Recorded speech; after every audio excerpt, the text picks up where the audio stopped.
एक बार फिर से दुनिया से छुपा रहा है चीन। नए खतरे ने दी दस्तक। कोरोना के बाद चीन से आ रही है नई रहस्यमयी महामारी। चीन के बच्चों में फैल रही रहस्यमयी बीमारी से मचा हाहाकार। अचानक नींद से जागा WHO, तुरंत जारी किया बड़ा बयान। दोस्तों, साल 2019 में चीन के वुहान शहर से कोरोना महामारी की शुरुआत हुई और फिर धीरे धीरे उसने पूरी दुनिया को अपनी गिरफ्त में ले लिया और अब ऐसी ही एक नई महामारी के संकेत नजर आ रहे हैं। चौंकाने वाली बात यह है कि इसकी शुरुआत भी चीन से ही हुई है।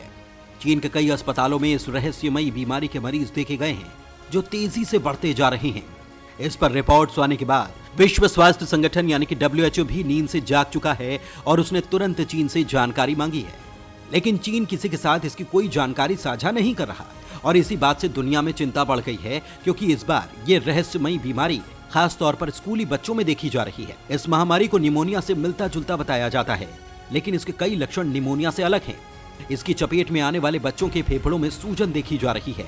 उन्हें तेज बुखार के साथ सांस लेने में परेशानी जैसी समस्याओं का सामना भी करना पड़ रहा है, लेकिन बच्चों को खांसी नहीं हो रही। डॉक्टर इससे हैरान हैं, क्योंकि जब कोई व्यक्ति फ्लू से पीड़ित होता है तो उसे खांसी, RSV या सांस की बीमारी की समस्या होती है। रहस्यमयी निमोनिया से जुड़े ज्यादातर मरीज चीन के उत्तर पूर्वी बीजिंग और लियाओनिंग के अस्पताल में देखे जा रहे हैं। हालात इतने ज्यादा खराब हैं कि संसाधन पर काफी दबाव पड़ने लगा है। बीमारी का प्रकोप इतना ज्यादा है कि सरकार ने यहां स्कूल बंद करने की तैयारी कर ली है। इस बीमारी को लेकर ओपन एक्सेस निगरानी संस्था प्रोमेड अलर्ट ने दुनिया भर में चेतावनी जारी की है। यह मंच पूरी दुनिया में इंसान और जानवरों में होने वाली बीमारियों पर नजर बनाए रखता है। चीन में सामने आए रहस्यमयी निमोनिया के बारे में चेतावनी देते हुए इस संस्था ने कहा है कि इस बीमारी का प्रकोप खास तौर पर बच्चों पर ही देखा जा रहा है।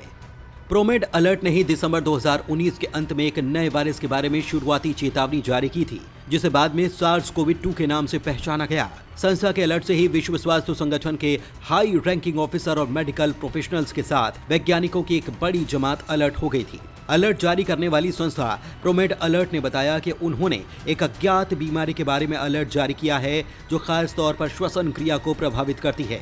हालांकि एजेंसी ने यह भी कहा है कि उन्हें स्पष्ट नहीं है कि इस प्रकोप की शुरुआत कब से हुई। संस्था ने यह भी कहा है कि इतने सारे बच्चे एक साथ इतनी जल्दी प्रभावित नहीं हो सकते, मतलब ये बहुत ही सीरियस मामला है। रिपोर्ट में यह भी नहीं कहा गया कि इस बच्चे से कोई वयस्क प्रभावित हुआ है। इसमें यह भी नहीं कहा गया है कि यह वयस्कों को प्रभावित कर सकती है या नहीं। हालांकि बच्चों के बीच तेजी से फैलने से स्कूल के वातावरण के साथ संभावित संबंध का पता चलता है। इस बीमारी के प्रकोप की तीव्रता के बावजूद अब तक किसी की मौत की सूचना नहीं मिली है, जो कि दुनिया के लिए राहत की बात है। अमेरिकी महामारी विशेषज्ञ एरिक फिगलडिंग ने निमोनिया के प्रकोप के मद्देनजर चीन में फेस मास्क पहने लोगों का एक वीडियो साझा किया है। वहीं दोस्तों, विश्व स्वास्थ्य संगठन यानी कि WHO ने इस बीमारी की चौंकाने वाली रिपोर्ट सामने आने के बाद चीन से विस्तृत जानकारी देने का अनुरोध किया है। WHO ने प्रेस कॉन्फ्रेंस में कहा है कि इस बीमारी के बारे में चीन ने 13 नवंबर 2023 को स्थानीय मीडिया को बताया था। स्वास्थ्य एजेंसी ने चीन से इस बीमारी से जुड़े मामलों पर कड़ी निगरानी रखने के लिए कहा है। WHO ने बताया कि 21 नवंबर को प्रोमेड ने उत्तरी चीन में फैल रही इस बीमारी के बारे में सूचना दी। WHO चीन से इस बीमारी के बारे में और अधिक जानकारी चाहता है। वहीं रहस्यमयी निमोनिया के बढ़ते खतरे पर विश्व स्वास्थ्य संगठन WHO ने कहा है कि सांस की इस बीमारी के जोखिम को कम करने के लिए लोग तमाम तरह के दिशा निर्देशों का पालन करें।